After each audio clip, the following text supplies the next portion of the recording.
I'm happy to welcome Peter Schweizer back to the program. He's the president of the Government Accountability Institute, co-host of the Drilldown, and author of the new book, you need to have this in your library, BloodMoney, Why the Powerful Turn a Blind Eye While China Kills Americans, is available now wherever you get your books. Peter, thanks so much for coming on. Always great to be with you, Stu. Thanks for having me. Yeah, I mean, your books are always really interesting. You know, I love having you on when you write them because you're always getting deeper than seemingly everybody else seems to do on this stuff. But this one in particular, you're touching on almost every major problem we have in the United States. And I mean, were you shocked to see all of them tie back to China? Yeah, I was. I mean, we're certainly not saying that they caused them. They exist in our country. We do have racial division, for example. We do have issues with drugs and violence. But the fact is that China's fanning the flames. You know, it's as if America's on fire. China's holding this empty can of gasoline, and our leaders are sitting there quietly not saying something about it. Those are really the three components of the book. And yeah, you're quite right. A lot of the maladies and problems that we face today, China is playing a role in exacerbating it and making it worse. Yeah, let's start with fentanyl, because I mean, really, I remember we did a show way back in the day where we looked at the charts of fentanyl deaths and compared them to the crack epidemic of the 80s. And you know, that was, I remember being a huge story and everyone was terrified of it in the inner cities. It's nothing compared to what we're dealing with now with fentanyl. And so much of this ties directly to China's intentional efforts to make the problem worse here in America. Yeah, that's right. I mean, a lot of people look at the drug cartels in Mexico and sort of point the finger at them, and they should, but they're really the junior partners. This is a Chinese operation. The precursors come from China. They land in the port of Manzanillo in Mexico, 90% of them. That port's run by a Chinese company close to the Chinese government. They send those precursors up to a border town in Mexico. There are 2,000 Chinese nationals there that actually create the fentanyl for the cartels. The cartels use Chinese pill presses to make the pills to bring this poison in the United States. The communications devices that the cartels use, they're encrypted in China. They use those because they know the Chinese won't hand the communications over to our law enforcement. And now the money laundering that the cartels do, it's through Chinese state-owned banks. So the drug cartels are the junior partners here. It's really a Chinese operation, and they view this as a powerful tool to kill Americans. And it's now the leading cause of death for Americans under the age of 45. We lose every year in the United States because of this poison more than the combat deaths in Vietnam and Korea combined. And you're right, and yet our leaders don't want to talk about it. They certainly don't want to finger point towards China. It's remarkable. But part of, I think, the problem for the average American to get their arms around something like this is that the motivation is so foreign to Americans. Like, we don't have a plan to figure out an undercover way to kill a bunch of Chinese people. We want them to live. Yeah. That's what we want. We want the best for people, even though they are our adversary and our enemy at this point. Yeah. What is their motivation here? Is this just a long-term plan to, you know, I mean, we've always talked about how particularly Asian cultures tend to think long-term, where maybe Americans don't all that much. I mean, is it part of that? What is the deal here? I think part of it is sort of revenge for the opium wars that occurred. I mean, it certainly really wasn't us that did it. It was more the British, but they view it as a Western thing that really debilitated their country for a century. So I understand that, but their response is to sort of operate in this way. And there's really two stories, I think, that people need to know about President Xi and about his mindset that makes him very different than certainly our presidents and other foreign leaders. Number one, he reveres his father. He built a big mausoleum to his father, thinks his father is great and fantastic. One of his father's signature stories is when his father was 14 years old, he tried to poison his teacher because the teacher was not sufficiently revolutionary. His father, his President Xi admires that in his father.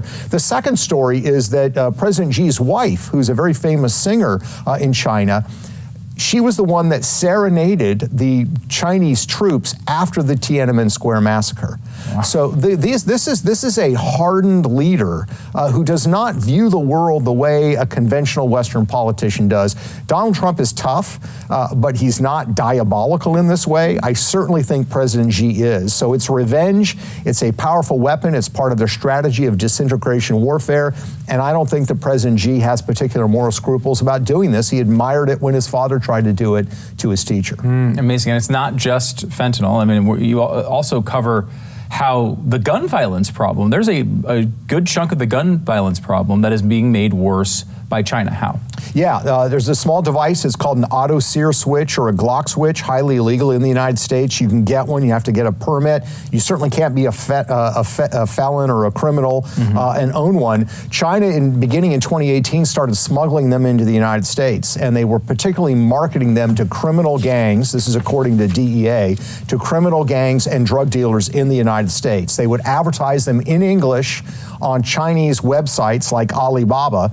You could buy them, and they have led to this massive increase in machine gun violence around the United States. You can go on YouTube and just put in, Glock switch police, and you'll see video after video of cops being shot by a hail of bullets from criminal gangs using these tools. Again, this is part of China's strategy to destabilize the United States, to undermine it. They bring these devices into the country. They spread them to these criminal gangs, and then they run stories on state media saying, look at all the crazy things going on in America. Look how violent they are. Of course, what they never mention is that they were the ones that actually smuggled them into the country in the first place. Incredible. And it's not just life and death issues like, drugs or violence. You also in the book talk about racial tensions. And as you mentioned, we've had those going on for a very, very long time. But I think the average person thinks about this and says, why all of a sudden did it get worse? Like we were going in the right direction for decades and decades and decades, and all of a sudden it got worse. I think there's reasons for that are outside maybe of China when you're talking about just iPhone, social media. The Obama administration seemed to want to jump on this road and inflame these divides. But China has a role in this as well. We hear a lot about Russia and their attempts to breed chaos in the United States, but China's just as much, if not more, involved in this. Yeah, a very, very extensive effort. And you're quite right. I mean, I'm not suggesting that they created racial tension in America, but they've absolutely fanned the flames. They have a massive operation involving thousands of Chinese military personnel that each individually set up hundreds or thousands of social media accounts in the United States posing as Americans. And what they do with these accounts is half of them basically say America is this hopelessly racist society. And then the other accounts say, I only like white people, I don't like minorities. They're trying to exaggerate or inflame the racial divisions that exist in this country. And it's a huge problem. And again, it's part of this deliberate strategy to divide America. They call it disintegration warfare. And they see racial tension as an opportunity for vulnerability. If there's anything optimistic in this book, it would be to say, I really believe that some of these divisions in our country are not quite as bad or as severe as we may think they are, in the sense that they're being exaggerated by what China's doing in the online space. Yeah, but it's a self-fulfilling prophecy at some level, right? Like you keep seeing this, you keep thinking it's worse, your impression is that it's worse, and then it is worse. Yeah, you got to pick sides, right? Yeah. Everybody's lining up on one side or the other and has staked out these strong positions, so they feel like they need to pick side, and that's part of the psychology at work. Now, you paint this picture of China, and what do you do with that information? My answer to that is to immediately turn my child's life over to TikTok. I think that's a great answer. It's a hilarious answer and a sad one, because honestly, lots of parents, the Biden administration and the Biden campaign is now on TikTok after banning U.S. devices for it. This is a Chinese company with close ties to the Chinese government. And we're like, well, what if we just let them entertain 12-year-olds till the end of time? This is a terrible idea, and it is one that comes along with an intent here, isn't it? Oh, absolutely. I mean, all you need to know about ByteDance, the parent company of TikTok, is it's populated, and I talk about this in the book, it's populated at the highest levels by people that used to work at the Ministry of Propaganda, used to work for the CCP, and that this company has a joint venture where they're working with the Chinese Ministry of State Security on online propaganda and artificial intelligence. A joint venture.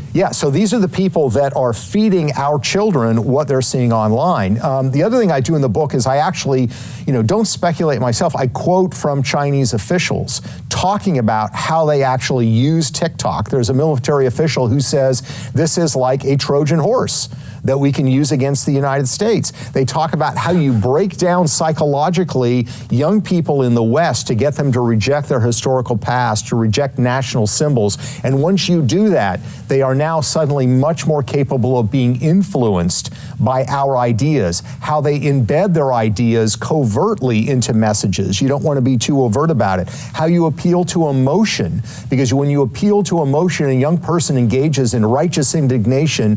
Once they have righteous indignation, they think what you've triggered with them, they came up with by themselves, even though you triggered it. So they've thought this through. They're actively doing it. So while we're debating, is TikTok a threat? They're full speed ahead, and they're already implementing these strategies, and I quote them extensively in the book on how they're exactly doing it. Yeah, and so the only safe thing for parents to do is to get your kids off TikTok. Yes. And then get them on video games in Hollywood, which, by the way, China is also influencing heavily. Yeah, huge problem with video games. They are buying up video game companies. They are embedding them with these themes as well that are anti-American in the sense of anti-American culture and pro-China. And in a lot of Hollywood blockbusters now, they have co-finance deals where there's Chinese money investing in these major blockbuster movies. And what happens is once that money is included, the Chinese Communist Party now gets a say in what's in the script, not just in the movies that are in China, but in the United States. So I talk about, for example, the Kung Fu Panda series. Oh yeah, there's a new one coming out this weekend, right? Exactly. Yeah. The first two were done completely with U.S. financing. They've got great themes. They've got great. The third one basically turns into a peasants' war and about valuing the collective over the individual. Why is that? That one was co-financed by Chinese investors, and they influenced the script in such a way that it got rid of the individualism and focused on the collective value, which is something that China very much wants to push in the United States. And is that happening with a fourth one too, so I can plan my weekend?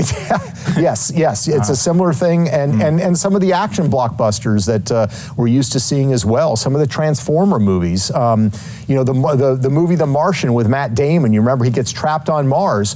What's the end story? The end story is NASA saves him courtesy of Chinese technology.